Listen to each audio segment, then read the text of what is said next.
Welcome to the audio experience of KimberlySueIverson.com, a redhead rewriting reality and multi-genre author. I am your host, Kimberly Sue Iverson, and today I'll be sharing with you a story that's close to my heart. If you prefer to read along or explore more stories, visit my website at KimberlySueIverson.com. This audio experience is for an adult audience. Themes and topics may not be appropriate or suitable for all audiences, so listener and viewer discretion is advised. Now, get yourself comfy as we dive into today's tale. Chaos mode. Life enjoys knocking us for a loop this past year. As many of you know, Brother and I have been trying to keep our childhood home, but it seems life has decided that is not to be. I will not go too far down the path of what is going on, since there will be lawyers involved and a lot of legal stuff that takes place coming up, so it's best not to be too public around a lot of what goes on. But yeah, the point is likely that in the next 30-ish days to potentially best case scenario 90 or so, Brother and I will not just be leaving the home we wanted to keep, our childhood home, but having to find a rental space. I think what frustrates me the most about it all, and what's hardest, is that there has been a full near year between my mom's passing that so much could have been done and that hasn't. While I have been working to the bone and through many, many tears, I have not seen the same effort expressed from another. And this past weekend, I have definitely been crying. This past week, I have had my anxiety attacks at night when I wake that I've been dealing with for over a year from stress. So many people would think it's this or it's that, and it's because my mom got worse at managing her finances, and things would get threats of being turned off. Electrical, water, you name it. We've cut our water use in half, and yet our bill for that alone is still in the hundreds, which I find utterly ridiculous. And around here, the programs for help are that you are elderly or disabled, not just struggling financially. The programs that will help you pay the bill, you have to have a turn-off notice for it. They will not help otherwise. This week, I'm switching the Wi-Fi to a new program from Xfinity called Now. It's a pay-by-month plan, no credit checks, no extras. I'm only saying that for people who want to check it out. It's basically the same plan we have now. It's just dropped from 200 megabytes per second to 100 megabytes per second. They do have one of those too, if you want to do $45 per month, I think it is, for the 200 megabytes per second. We've been doing really well on 200 megabytes per second since I need it for work and paying bills and do stream music during the day, but occasionally a bit of YouTube in the morning for the movies to wake up for a little bit. And Brother does his virtual doc visits and streams games on it, and it works well. So if you need a low plan, check that one out. It's Xfinity Now. We can use our all-in-one gateway, so we don't have to do anything but switch it about. But that will cut the bill even lower than I got it at the beginning of the year. Just a few more dollars more than if I turned the data on my Tello phone plan. That too, if you need to save funds on cell phones, look up Tello. It's like hello, but with a T. Their plans are cheaper than I have found anywhere if you don't need much. I have the most basic because we have no house phone, and some of our utilities need a cell phone or a house phone. I'd have gotten rid of it by now if I could have. I also cut our trash again, So it's a small micro 10-gallon can and the lowest possible price. It actually seems to be a 13-gallon because I put a 13-gallon trash bag filled and it fits decently. Suddenly I feel like a nighttime sales ad. And for this low price, in the next few months though, I will do my best to keep up with these posts as it does bring me some sanity. But the reality is that I've been in emotional upheaval and erratic behavior for a while. I apologize for anyone who has been dealing with me and 1 minute watching me do one thing, then suddenly I do something completely different. My mind is messy. My mental space is at the lowest it could be. My energy level is shot. I don't sleep much or well. I haven't in days, actually. I'm dealing with still another dog who may pass soon, Kendra. And so much. Now my stress comes out as tears, so it's partly why I don't want to be on camera, take pictures, film videos. I usually look like a wreck. I looked it in my last video, but still. If I've distanced myself from you, I apologize for that too. Usually in this frame of mind, I think they're better off with me nowhere near them. Because of my own mind, because of far too many things I've dealt with when not in a great space. Because I just do. I may not be able to keep up with these weekly posts for one reason or another. Even just transitioning of homes, so I have no internet temporarily, or this laptop may get packed away for a bit, or I can't record audio. I may, if it comes to that, try to record and post videos to YouTube of snippets here and there, just to keep updating. I won't promise that. Unless I do it on socials or lives. It'll be interesting. This isn't just a house of a hoarder I live in, but a childhood home. I think my interest in keeping stuff is lower than my brother's, though. As I have mentioned, I have become a minimalist, so I don't attach to as much. And I think of the future. Brother thinks more of, I want to keep this with me. I think more of, if we move, we have to move this. And if we move again, we have to move it again. Will this be as important to me in a year? 2? Will I use it? Need it? So I don't attach as much. School papers my mom wanted to keep from us as a child would be fun, but if I never had a child, what good is it? Things I made long ago that I rarely use, would it matter if I didn't have room for it? What about all those decorations that potentially I won't have the energy to deal with in years and years to come? Should I sacrifice other things that need that storage space? Exactly. That's why I've become less attached to material items. I think that's part of why it's not losing the house that's an issue. Yes, I do care. It was my home I grew up in, that my dad bought as the original owner, with the intent we would never have to leave it.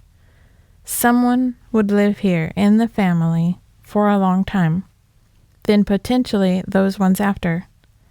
So it's not as if I don't care at all, but it's still an item for me in my mind. If a storm raged through here right now, took out the house, scattered everything everywhere, what then? What would matter most that I lost? My work? For sure. That's so much time, emotions, energy I spent. The dogs? Completely. Not even a hint of a question on that one. A cookbook that was my grandmother's. Another I've used all my life. That's how I gauge the things that truly matter. Even those, I could lose it all but the dogs and I'd be okay. They're just things, and I could replace them or just never use them again. So that's also how I will gauge everything else.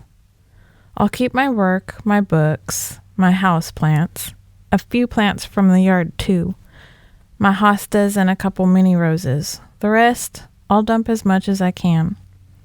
Tomorrow, 2 days before this posts, I will begin packing my room and go from there.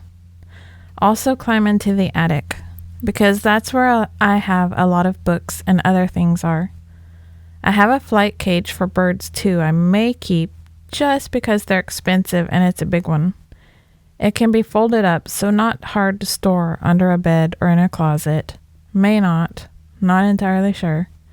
I want to pull a bunch of those things down and out so I can mark them to go with, not go bye-bye. We have a few turbine fans that definitely will not be lost. No point in taking time to do it. I'd rather get it done fast, just in case of any issues, and what's the point in waiting? I just got done asking a neighbor if she can do a donation run. She offered to take stuff before, so now it's more important to start.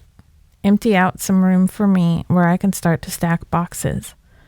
She'll come by tomorrow and Tuesday, so I will have to work on this post between there. Probably after, since I gotta gather stuff up. If you follow me on Facebook, Instagram, or YouTube, you might see the items post too that I want to get rid of. I won't do a ton, but there could be free or for sale items. For sale, anywhere in the US can ask for it, and I can ship, but you will pay the shipping and you can make an offer. For the free stuff, it's only people who are around where I live, and I'm comfortable with going and coming from the house. So I apologize to any who is outside of that space who wants either. We have a full set of Compton's Encyclopedia and Britannica, 15th edition from the 80s if anyone is interested. Randomly I say, you know what I hate? Freaking crying. It wipes me out. Been crying a lot this morning, so now as I write this, I'm worn out.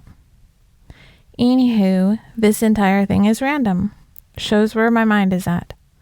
All over the place. I can't entirely say it's from this though. It's been that way for a while. The one bonus about all of this though, I don't have to touch the yard anymore. I was trying to clean up a lot of the yard, but now I don't have to think about it. Most of this stuff will get destroyed. So hey, if you know me and want to peruse the yard for plants, let me know. An update on Kendra. She is definitely getting closer to her time. Last week she began crying and whining when she would wake up. I had a hunch it was around anxiety or fear issues, and sure enough, I began ensuring she was in the living room with us while she slept. It worked out way better for her. Before, she would go to my room and find her little bed to sleep in most of the day by herself. She's still been trying to do that, but the problem was that when she woke up, she would sense she was by herself. It frightened her. So I brought her to the living room and wrapped her up in a blanket. I try to do that daily. It's been working.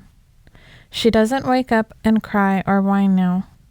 But if I pick her up and try to move her, oh, she's going to growl at me. I'm not sure what's going on in her mind when she does it. Though she has been allowing me to touch her more, outside of those moments when she growls. Probably her telling me I will do what I want, do not touch me. Because Miss High and Mighty determines her own thing. It might be good for Kona to leave here after losing her. I know he will take it the hardest. He's always been close to his mama. I think that's part of it for me too. Leaving this house is leaving a lifetime of abuse and bad energy behind. So maybe that's also part of why I don't mind walking away. People always had this idea of me that I couldn't, that it was the issue, that I couldn't just walk away from here. And again, I told them it's not that. I have nowhere to go, no means and no money to get there. I guess many have always seen me as a weaker human than they let on, despite all that you're so strong and tough, you can handle anything. Oh, but if I didn't leave because they say I should, how disappointing. I'm not as strong after all. I'm strong because I'm still breathing. That's it. Or I'm weak because of it. Who knows? What I do know is that the house has had a lifetime of abuse inside of it. And for that, I almost feel relief to walk away from it. Walk away from the energy that's been gathered. I've spoken on how I've never felt alone here, that we've heard and seen weird things. So maybe leaving the house and this space behind will leave other things. Suddenly I remembered this crazy neighbor we had who believed she was putting a curse on my mom and would make these Xena sounds. That TV show, Xena Warrior Princess or whatever it was called. She was so weird, but that house she lived in has never kept a family in it either. Not after her. And the only ones who've stayed long are a little off. But I don't think anyone has remained there more than 5 or 10 years. It's had many owners there. So, maybe if you believe in stuff like that, one could say it did take place. But as I have also mentioned, as I found out more about my mom, there are levels to her depravity one should never learn as her daughter. Things even I am not necessarily shocked by, but just going wow. So it still goes deeper than I knew. Things I may never tell brother, but leave him to find out if that day comes. Let life decide if he should know it. I just know that losing this house isn't as horrible as it should feel, though. I certainly don't want to, but I guess a lot of people or some will see a different side to my brother and I know, if they haven't noticed long, or have an idea of us in their mind that's different. We will see what comes later on, though. One of the reasons I believe it almost is a detached feeling for me is that since I was a child, my mom always was telling me I'd lose my home. Never did she let time go by. That it wasn't some sort of, your father is trying to throw me out so he can sell the house. We're going to lose the house. Your father wants to get rid of the house. They're going to take our house. We're moving to Texas, Mississippi, insert whatever her newest state of interest was. I never had one year that I can recall my mom not saying something along the lines of us losing our house in some way. Since I was a child.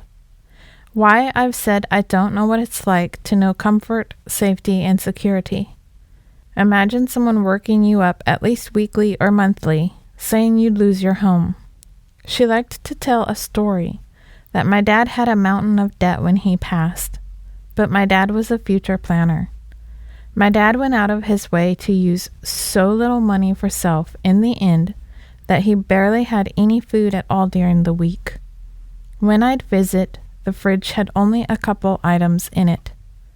He did everything possible to ensure he didn't have any debt when he passed, and he didn't.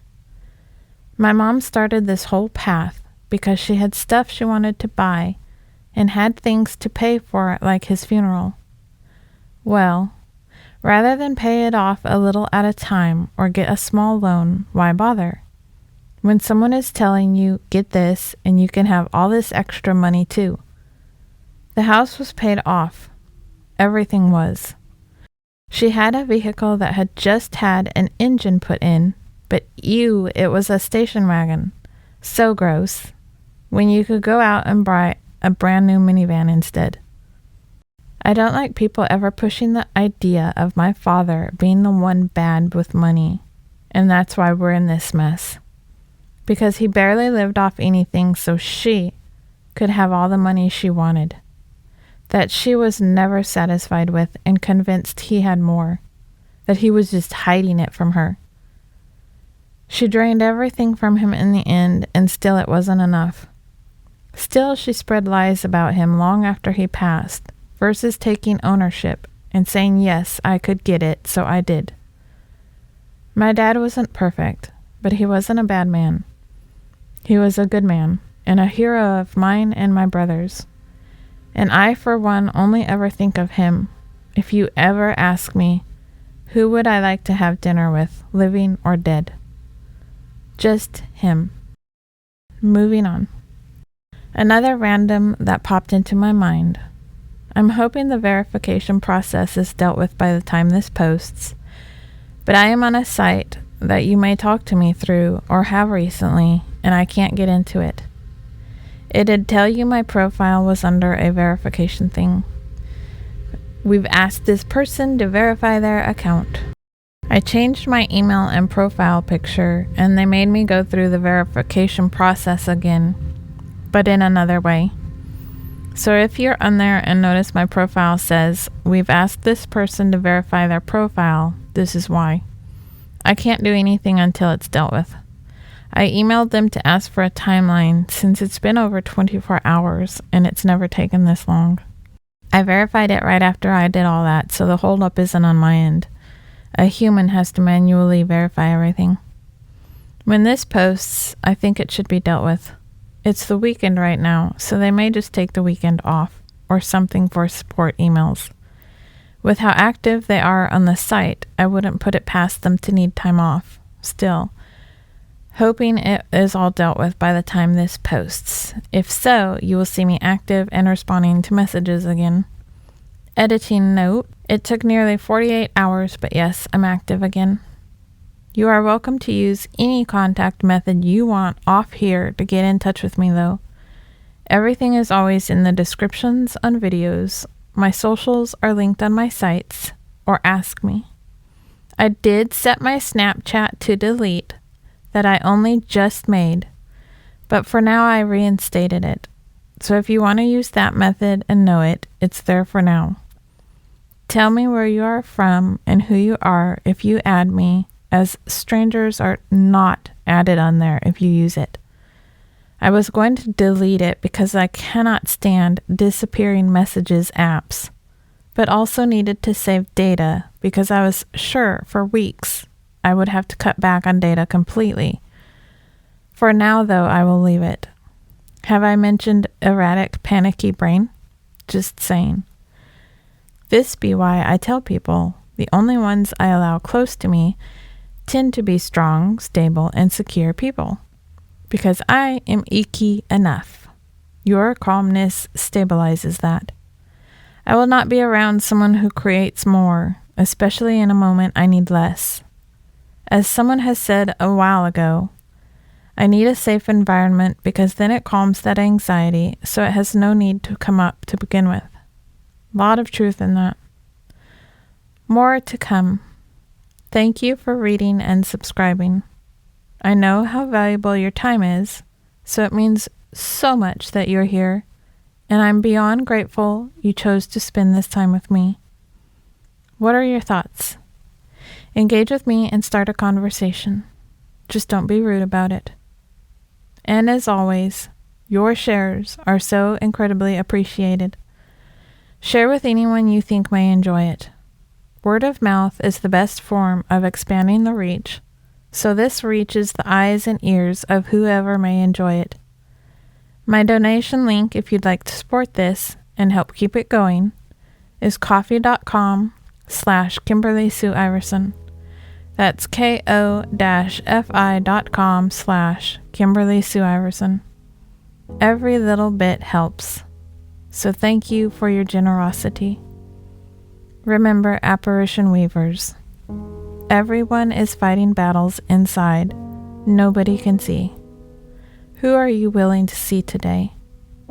And who are you willing to let see you today? If you'd like a chance for your story to be read and featured, get in touch at storiesToRead@KimberlySueIverson.com. A new episode and blog is dropped every Wednesday on KimberlySueIverson.com or on YouTube under Kimber Bites. That's KimberBites, Kimber Bites. And don't forget to check out my Ream subscription page. Another chapter is up. I am releasing Guardians of the Void chapter by chapter over on Ream right now. I will be releasing my Priestess World as well soon, long before the public gets the books. You'll be able to read the chapters as I write them and help with the world. You'll get to read extra scenes that may not make the cut either. This is still being thought out on how I will, so they haven't been posted yet, but stay tuned. Also, that world is still in progress, but I have written almost 3 books. I'm nearing the end of the third one. That's the one that when you follow me on social media, if you see the updates, that's the one it's about. If I actually do some writing and get all excited, that's typically the world I'm writing in. So check out reamstories.com/Kimberly Sue Iverson. That's reamstories.com/KIMBERLYSUEIVERSON. reamstories.com/Kimberly Sue Iverson. That link also will be in the description box below, unless I completely forget to add it, at which point you can remind me.